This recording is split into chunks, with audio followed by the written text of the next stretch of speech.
تمام تعریف اللہ کی، درود و سلام محمد والے محمد پر۔ اللہم انی اعوذ بوجہک الکریم وسلطانک العظیم وحکمک القدیم من الشیطان الرجیم الرجیم، بسم اللہ الرحمن الرحیم۔ ناظرین کرام، السلام علیکم ورحمۃ اللہ تعالی وبرکاتہ۔ آج ہم جانیں گے قرآن کریم سے کہ نفس کتنے قسم کا ہوتا ہے اور انسان میں حاوی ہوتا ہے، جو انسان اپنے کام کو انجام دیتا ہے۔ ہر نفس اپنے مختلف کام کو انجام انسان سے کرواتی ہے۔ انسان گویا نفس کا غلام ہے اور انسان کام ہی نفس کے عوض میں کرے۔ تخلیق آدم میں جب آ گئی تھی تو آدم علیہ السلام کے بدن کو، جسم کو، آدم علیہ السلام کے پتلے کو جب اللہ نے کمپلیٹ کر دیا، بنا دیا، تو اللہ نے روح پھونکا۔ تو اللہ نے جب روح پھونکا تو اس وقت اللہ نے 18,000 مخلوقات بھی آدم علیہ السلام میں ڈالے۔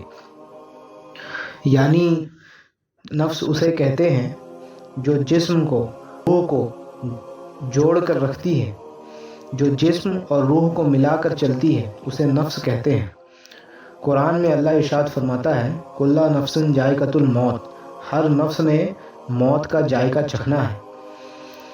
اور جو ہمارے اندر نفس ہیں، مختلف قسم کے نفس ہوتے ہیں انسان میں، اس نفس میں جو نفس کو، اپنے نفس کو جو پہچان لیتا ہے اور اپنے نفس پر قابو کر لیتا ہے، تو ہم جانیں گے کہ نفس کے کتنے اقسام ہوتے ہیں۔ نفس کے کتنے اقسام ہیں؟ تو نفس 7 قسم کا ہوتا ہے۔ پہلا نفس نفس امارہ ہوتا ہے، دوسرا نفس نفس لوامہ، تیسرا نفس نفس ملہمہ، چوتھا نفس نفس مطمئنہ، پانچواں نفس نفس راضیہ، چھٹواں نفس نفس مرضیہ اور ساتواں نفس نفس کاملہ ہوتا ہے۔ اب ہم جانیں گے کہ نفس کے ہر اقسام، یعنی نفس امارہ، لوامہ، ملہمہ، مطمئنہ، راضیہ، مرضیہ، کاملہ، یہ 7 نفس جو ہیں وہ قرآن کے مطابق، اور قرآن میں اللہ نے کیا اس کے بارے میں ارشاد فرمایا ہے اور ہر نفس کا کام کیا ہے۔ جب انسان کسی خاص ایک کام میں ایک مصروف رہتا ہے، کون سا نفس اس پہ کب حاوی ہوتا ہے، اچھا نفس اور برا نفس کب ہوتا ہے، تو یہ ہم آج اس بات پہ پورے ڈیٹیل میں نفس کے سارے اقسام پہ بات کریں گے۔ تو نفس امارہ، اللہ نے جو نفس ڈالے ہیں، جسے ہم نفس کہتے ہیں، وہ 7 قسم کے 7 اقسام ہوتے ہیں اور سب کی الگ الگ غذا ہوتی ہے۔ 7 نفس ہر انسان میں ہے اور ہر نفس کا قرآن میں ذکر آیا ہے۔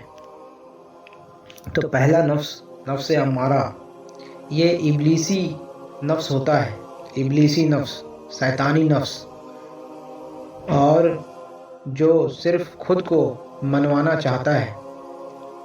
میں ہی سب کچھ ہوں، میں جو کر رہا ہوں بہتر کر رہا ہوں، میرے وجہ سے سب کام ہو رہا ہے، میں نہ ہوں تو کچھ نہ ہو، یعنی اپنے آپ کو منوانا، یعنی وہ فرعونی نفس، یعنی وہ یزیدی نفس، یعنی وہ شیطانی ابلیسی نفس، یہ نفس امارہ ہوتا ہے۔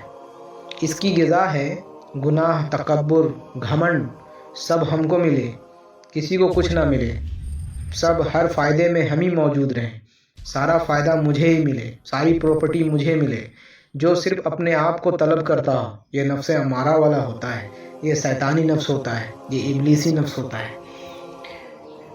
نفس امارہ کے بارے میں فرماتے ہیں کہ نفس غصے کے حالت میں درندہ ہوتا ہے، گناہ کرنے کے وقت بچہ ہوتا ہے،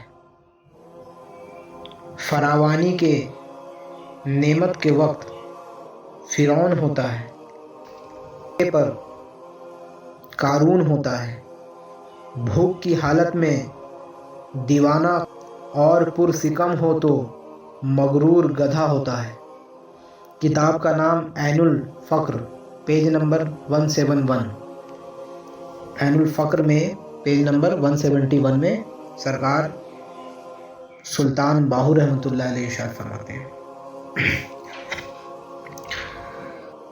پہلا نفس نفس امارہ ہے، اس کا ذکر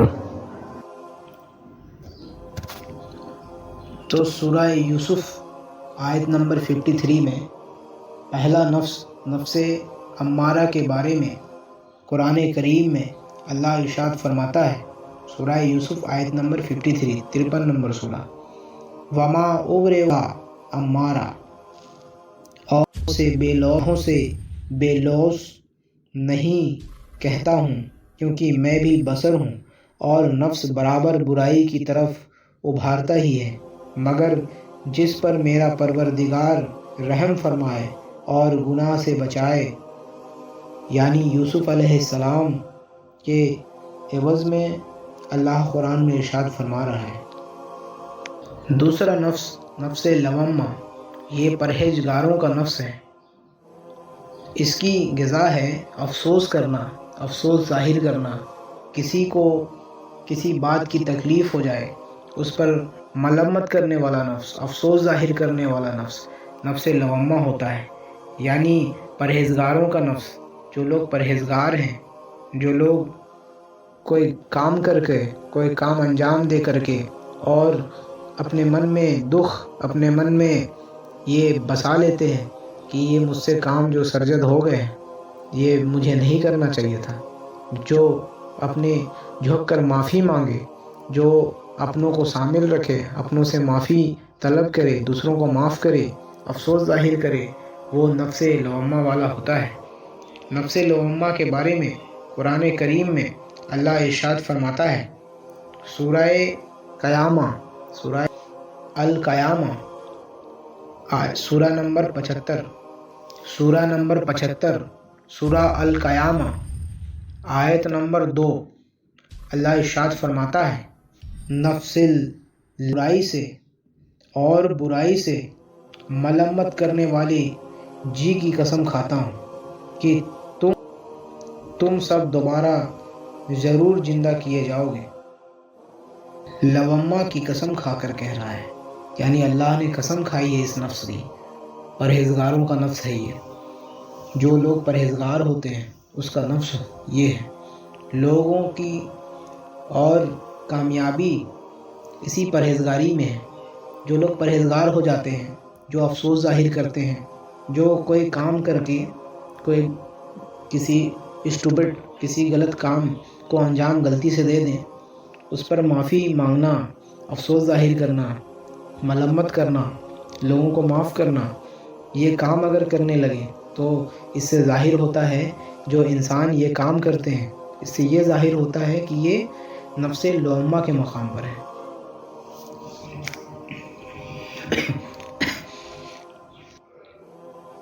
اس کی غذا ہے نور تلاش کرنا، یعنی اللہ والوں کے بزم میں بیٹھنا، اللہ والوں سے رابطگی قائم کرنا، اللہ والوں کے بزم میں جا کر بیٹھا کرنا، بیٹھے اذکار میں لگے رہنا، رمز رہنا، نگاہیں کچھ اور دیکھ رہی ہے، من اس کا اس مقام پہ ٹکا رہتا ہے، وہ اللہ اور اللہ والوں کے نظریے کو ہم اپنے نگاہ میں بسائے رکھتا ہے، یعنی تصور ہمہ وقت تصور میں رہتا ہے، چاہے وہ کوئی سا بھی کام انجام دے رہا ہو، کسی بھی کام میں ہو، صرف اس کا شمس، سورہ الشمس، آیت نمبر 7، 8، 9، 10، سورہ نمبر 91، سورہ نمبر 91، 91، سورہ شمس، آیت نمبر 7، 8، 9، 10، 7، 8، 9، 10 سورے میں اللہ ارشاد فرماتا ہے، اور جان کی اور جس نے اسے سمجھا دیا، قسم ہے اس نے اس جان کو جہان سے پاک، گناہ سے پاک رکھا، وہ تو کامیاب ہوا، اور جس نے اسے گناہ کر کے دبا دیا وہ نامراد رہا۔ تو اللہ سورہ چوتھا نفس یہ ولی اللہ، اولیاء اللہ کا نفس ہے، اللہ کے فرما بردار، اللہ سے محبت عشق کرنے والے، اللہ کے دوست، اللہ کا جو قرب حاصل کر لیتے ہیں، الہیمہ نفس یہ مطمئن ہو جاتے ہیں، جن سے اللہ مطمئن رہتا ہے، جو اللہ سے مطمئن رہتے ہیں، یہ ولی اللہ کا نفس ہوتا ہے۔ اللہ میں گم رہنا، ان سے اللہ مطمئن ہو گیا ہے، اور اللہ ان سے مطمئن ہو گئے ہیں، یہ اللہ سے مطمئن ہو گئے ہیں۔ تو جو اللہ سے مطمئن رہے اور جو انسان نفس مطمئنہ کے مقام پہ چلا جائے وہ اولیاء اللہ، ولی اللہ کہلاتے ہیں۔ نفس مطمئنہ کے بارے میں قرآن کریم میں اللہ ارشاد فرماتا ہے، سورہ فجر، اللہ ارشاد فرماتا ہے، اور کچھ لوگوں سے کہے گا اے اطمینان پانے والے نفس، اور کچھ لوگوں سے کہے گا اے اطمینان پانے والی جان۔ اللہ جب بھی ذکر جان کا کرتا ہے، جان سے مراد نفس ہوتا ہے، کیونکہ انسان تین اور نفس راضیہ، مرضیہ اور کاملہ نفس مطمئنہ کے اعلیٰ درجات ہیں، یہ نفس مطمئنہ کے اعلیٰ مقامات ہیں۔ سورہ الفجر آیت نمبر 28، ارجع الی ربک راضیۃ مرضیہ، یعنی وہ لوگ، یعنی وہ بزرگ، وہ ہستی اپنے پروردگار کی طرف، یعنی وہ بزرگ، وہ ہستی کے بارے میں اللہ قرآن کریم میں کیا ارشاد فرما رہا ہے؟ سورہ الفجر آیت نمبر 28، 28 نمبر آیت، ترجمہ ہے، اپنے پروردگار کی طرف چل، تو اس سے خوش، وہ تجھ سے راضی، یعنی جو اللہ کے مرضی ظاہر کرے اس سے اللہ خوش ہو جاتا ہے، اور جو اللہ کے رضا پہ راضی رہے اس سے اللہ راضی رہتا ہے۔ یعنی اللہ ارشاد فرما رہا ہے کہ ارجع الی ربک راضیۃ مرضیہ، یعنی اللہ اس سے راضی ہے اور اس سے خوش ہے، جو بندے اللہ سے راضی اور اس سے خوش رہتے ہیں۔ اور نفس راضیہ مرضیہ نبیین کا نفس ہے۔ ساتواں نفس، نفس کاملہ، پھر ان کی غذا نہیں ہے، پھر یہ اللہ کی جزا کو تقسیم کرتے ہیں، ان کی یہی غذا ہے کہ کامل با کمال خدا بند متعال ہوتے ہیں، یعنی یہ نفس کاملہ والے جو شخص ہیں، بزرگ ہیں، یہ کامل بندے ہوتے ہیں، کامل با کمال خدا بند متعال ہوتے ہیں۔ جو موسیٰ علیہ السلام کے وقت میں ایک واقعہ ہے، ایک فقیر تھا جو یہ کہتا تھا کہ جو ایک روٹی دے گا اللہ اسے ایک اولاد دے گا، جو دو دے گا اسے دو دے گا۔ ایک عورت تھی اس وقت میں جو موسیٰ علیہ السلام سے پوچھتی ہے کہ میرے اولاد نہیں ہے، کیا مجھے اولاد ہوں گے؟ تو موسیٰ علیہ السلام نے اللہ سے طور پر جا کر پوچھا کہ فلاں عورت ہے، اسے کیا اولاد ہے؟ اللہ نے کہا اس کے نصیب میں اولاد نہیں۔ تو وہ جو بزرگ ہیں، وہ جو کامل بزرگ تھے، جو کہتے تھے کہ جو ایک روٹی دے گا اسے اللہ ایک بیٹا دے گا، اور جو 4 روٹیاں دے گا اللہ اسے 4 اولاد سے نوازے گا۔ جو بات نکلی تھی اسے اللہ کا کرم ہوا اور اس عورت کے گھر میں 4 بچے ہوئے۔ عرصہ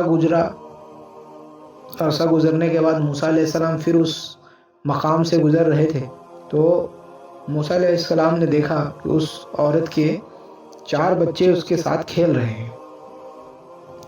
تو اس عورت کے 4 بچے اس کے پاس بیٹھ کر کھیل رہے ہیں۔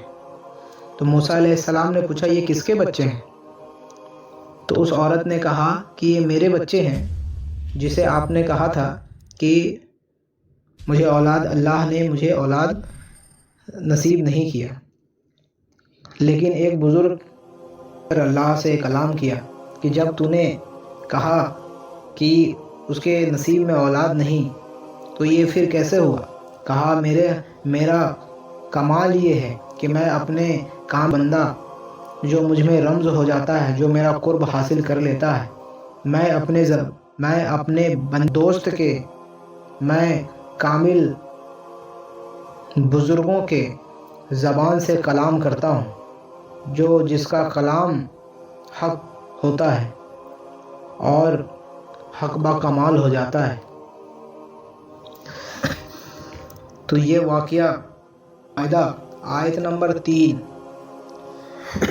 اللہ ارشاد فرماتا ہے الیوم اتممت بسم اللہ الرحمن الرحیم۔ الیوم اکملت لکم دینکم و اتممت علیکم نعمتی و رضیت لکم اسلام دینا۔ نے اپنے نفس کو کامل کر لیا، اس کا دین مکمل ہو جاتا ہے، اللہ اس دین سے راضی ہو جاتا ہے، اللہ اس دین سے کامل ہو جاتا ہے۔ یہ غدیر خم کی بھی آیت کہلاتی ہے۔ جب حجۃ الوداع پر رسول کریم صلی اللہ علیہ وآلہ وسلم مقام حج سے لوٹ رہے تھے مدینہ منورہ مدینہ کی طرف، تو بیچ میں ایک مقام پڑتا ہے جس جگہ کا نام غدیر ہے، غدیر خم کہتے ہیں۔ اس مقام پر رسول کائنات نے 1.25 لاکھ حاجیوں کے درمیان، اتنا بڑا مجمع رسول کائنات کی ظاہری حیات میں اتنا بڑا مجمع نہیں تھا، تو رسول نے آخری خطبہ میں جو بلند ترین خطبے کے بعد بلند ترین ہاتھوں کو اٹھا کر رسول کائنات نے اعلان کیا تھا۔ پہلے جب حج سے لوٹ رہے تھے رسول، تو اللہ نے کہا اے محمد صلی اللہ علیہ وآلہ وسلم پہنچا دو وہ پیغام جو ہم نے تم پر واضح کیا۔ اگر تم نے یہ پیغام نہیں پہنچایا تو تم نے پیغمبری کا کوئی عدل نہیں کیا، پیغمبری کا کوئی کام ہی نہیں کیا۔ تو جو اللہ حبیب محبوب جس کی جو ہر ایک چیز کا جو دھیان ہر وقت جو موجود رمز رہے، وہ پروردگار کا لہجہ بدل جاتا ہے جب دین اکمل کرنے کا وقت آیا۔ تو رسول نے پھر اعلان کیا، مولائے کائنات شیر خدا کرم اللہ وجہ الکریم قدس اللہ سرہ العزیز کے ہاتھوں کو بلند کیا اور فرمایا من کنت مولا فہذا علی مولا، جس کا میں مولا ہوں اس کا یہ علی مولا ہے۔ پھر آیت نازل ہوئی الیوم اکملت لکم دینکم و اتممت علیکم نعمتی و رضیت لکم اسلام دینا۔ آج دین اکمل ہوا، آج میں اللہ اس دین سے راضی ہوا۔ اللہ جس دین سے راضی ہوتا ہے وہ مقام غدیر ہے، وہ نفس کامل ہو جاتا ہے جس بندے کا، جو اللہ کا قرب حاصل کر لیتا ہے وہ کامل نفس کہلاتا ہے۔ اور جس کا دین مکمل ہو جاتا ہے، جو اپنے نفس کو کامل کر لیتا ہے، اس کا دین مکمل ہو جاتا ہے۔ اور دین مکمل ہوا، دین کو رسول کائنات نے بلند کر کے دکھایا، اور دین کے بارے میں رسول نے بتا دیا کہ دین اصل میں ہے کیا۔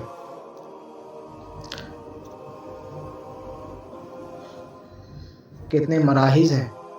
اور سرکار نے نبی کریم صلی اللہ علیہ وآلہ وسلم نے بزرگان دین ولی کامل کے لیے ارشاد فرمایا ہے کہ میری امت میں ایسے اولیاء کامل ولی کامل ہوں گے جن پر بنی اسرائیل کے انبیاء رشک کریں گے، یعنی وہ نبی یہ دعا کریں گے اے اللہ مجھے نبی نہ